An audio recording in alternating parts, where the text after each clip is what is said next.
देवियों और सज्जनों, आपके हृदय में विराजमान भगवान श्री राम और भगवान हनुमान के चरणों में वंदन करता हूं।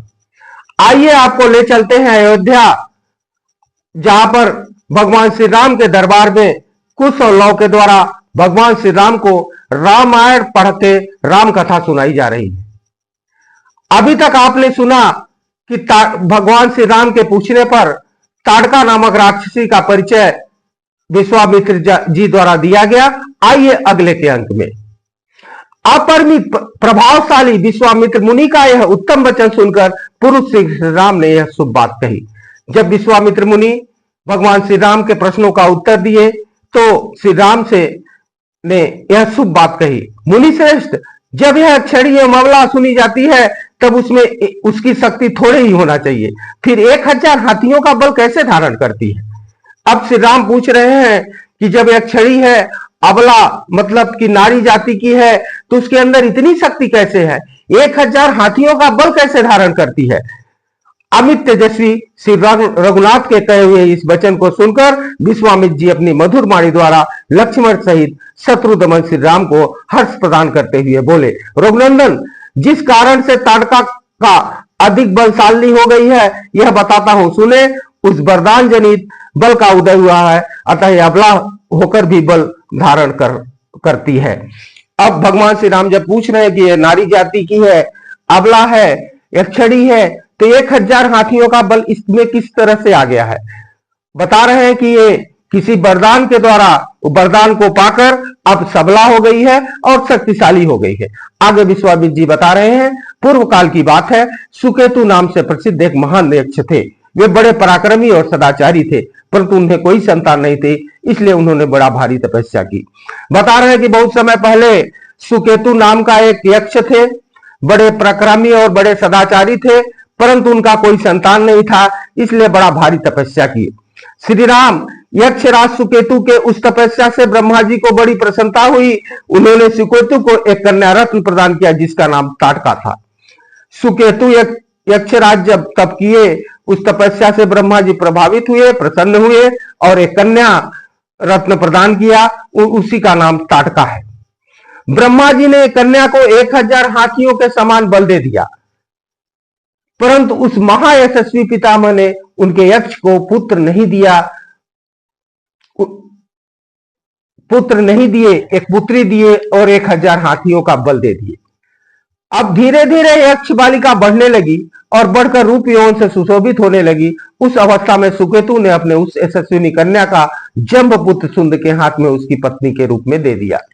इस तरह से जब वो लड़की बड़ी हुई, वो कन्या बड़ी हुई, तो उसको सुकेतु नामक एक जम्बपुत्र थे, सुंद के हाथों में उसकी वो शादी कर दिए, उसको दे दिए। कुछ काल के बाद उस यक्षी ताड़का ने मारीच नाम के एक प्रसिद्ध एक दुर्जय पुत्र को जन्म दिया, जो अगस्त मुनि के शाप से राक्षस हो गया। अब बता रहे हैं कि उसी ताड़का से एक पुत्र हुआ है, उस पुत्र का नाम मारीच है, जिसको अगस्त मुनि ने श्राप दे दिया है और राक्षस हो गया है। श्री राम अगस्त ने ही श्राप देकर ताड़का पति सुंद को भी मार डाला। उसके मारे जाने पर ताड़का पुत्र सहित जाकर मुनिवर अगस्त को भी मौत के घाट उतार देने की इच्छा करने लगी। इस तरह से अगस्त जी ने श्राप देकर उनके जो पति थे सुंद, उनको भी मार डाले। और जब अपने पति को मरा हुआ जानी तो ताड़का अगस्त मुनि को ही मारने के लिए उनके आश्रम में अपने पुत्र के सहित जाने लगी और उनको मारने की इच्छा करने लगी। वह कुपित हो मुनि को खा जाने के लिए गर्जना करती हुई दौड़ी। उसे आती देखकर भगवान अगस्त मुनि ने मारीच से कहा, तू देव योनि रूप का परित्याग करके राक्षस भाव को प्राप्त हो जा। अपनी माता के साथ जब मारीच वहां मारने के लिए गया तो अगस्त जी ने श्राप दिया कि यक्ष मतलब देव होता है, देव योनि को तुम त्याग के अब राक्षस हो जाओ। फिर अंतत अमर से भरे हुए ऋषि ने ताड़का को भी श्राप दे दिया कि तू विकराल मुख वाली नरभक्षणी राक्षसी हो जा, तू है ही महायक्षणी, परंतु तुम शीघ्र ही इस रूप को त्याग कर तेरा भयंकर रूप हो जाए। इस तरह से यक्षणी थी, महायक्षी थी, एक सुंदर औरत के रूप में रहती थी, उसको भी अगस्त जी ने श्राप दे दिया कि तुम अब आदमियों का मांस खाने वाली राक्षसी हो जा। इस तरह से ये ताटका राक्षसी होके इस प्रदेश को उजाड़ के निर्जन बना दी है। इस प्रकार साप मिलने के कारण ताटका का अमर्ष और भी बढ़ गया। वह क्रोध से मूर्छित हो उठी और उन दिनों अगस्त जहां रहते थे उस सुंदर देश को उजाड़ने लगी। इस तरह से यहाँ पर अगस्त रहते थे, जहां पर उस देश को वो राक्षसी बन के उजाड़ने लगी, क्रोधित हो गई, मूर्छित हो गई। रघुनंदन, तुम गौओं और ब्राह्मणों के हित करने के लिए दुष्ट पराक्रम वाली इस भयंकर दुराचरणी यक्षी का वध कर डालो। अब भगवान श्री राम को आदेश दे रहे हैं विश्वामित्र मुनि कि गौ और ब्राह्मणों का हित करने वाले आप हो, इस दुष्ट पराक्रमी को, भयंकर राक्षसी को मार डालो। रघुकुल को आनंद करने वाले वीर, इस शापग्रस्त ताटका को मारने के लिए तीनों लोकों में तुम्हारे सिवा दूसरा कोई पुरुष समर्थ नहीं है। बता रहे हैं कि ताटका को आपके अलावा कोई भी मानव जात, कोई भी पुरुष नहीं मार सकता है। नरश्रेष्ठ, तुम स्त्री हत्या का विचार करके इसके प्रति दया न दिखाना। एक राजपूत को चारों वर्णों के हित के लिए स्त्री हत्या भी करना पड़े तो उसके मुंह नहीं मोड़ना चाहिए। आगे भगवान को समझा रहे हैं कि हे नरश्रेष्ठ, आप इस स्त्री का हत्या कर डालिए। आप राजा के पुत्र हैं, अतः आपका कर्तव्य भी है कि चारों वर्णों के रक्षा के लिए आप इसको मार डालिए।